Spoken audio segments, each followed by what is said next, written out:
tanzikiriza na kutuuka ku mulamuzi atuula mu konteyina muno nanzijjako akakadde k'ensimbi bwe nadda wano yangoba emisinde nga tayagala kundabako n'okuyita ku geeti wali nga sisobola kusalawo. Ensonga y'essente z'okweyimirira nawaayo ssente Masaka nze mwennyini nga banvunaana omusango ne ngusinga naye ssente n'okutuusa kati sizifunanga. Naye omulamuzi osala omusango ng'ogamba nti awo tewaaliwo muntu. Naye nga Uganda bwe baasalasalira ebyapa, Uganda alina waawa katobo wa busatu. Katobo leero tusukka bukadde 5. Ebibuuzo nga bino bye bisuza bannampigi nga batunula era ng'olutuula luno bano balukozesezza okwekubira enduulu eri omulamuzi Flavian Nzeyija eyakalondebwa ku ky'okumyuka Ssaabalamuzi w'eggwanga. Olutuula olutumiddwa Open Court lubadde ku ofiisi y'essiga eddamuzi MPG ng'eno omulamuzi Nzeyija asoose kusimba muti.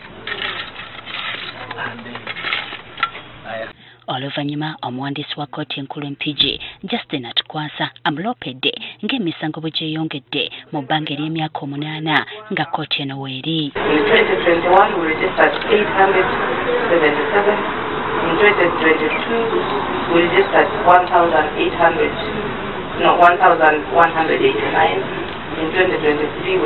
1,183.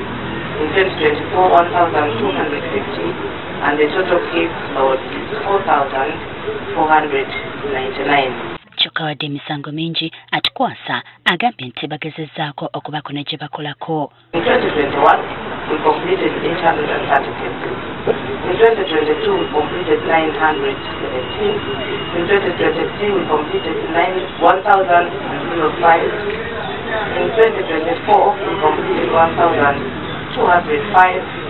And the total completion is 4,057.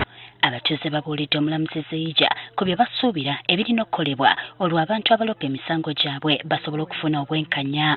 Tulina okweshoninga abalamuzi. Tusaba abadirectinga abantu bano bw'obanga okweshoninga omulamuzi yenna ali mu musango gwo ku nsonga ya prolonged prosecution omusango gulwisaawo komawo enkya komawo oluli wajje tubaloopa era wajje twebuuza nti parties omuli abakulembeze n'abantu abalina abalowooza oba abeefuula okubeera ne state influence basuubula ekitongole ekiramuzi mu nkola yakyo ey'emirimu nga bainfluencinga on personal demands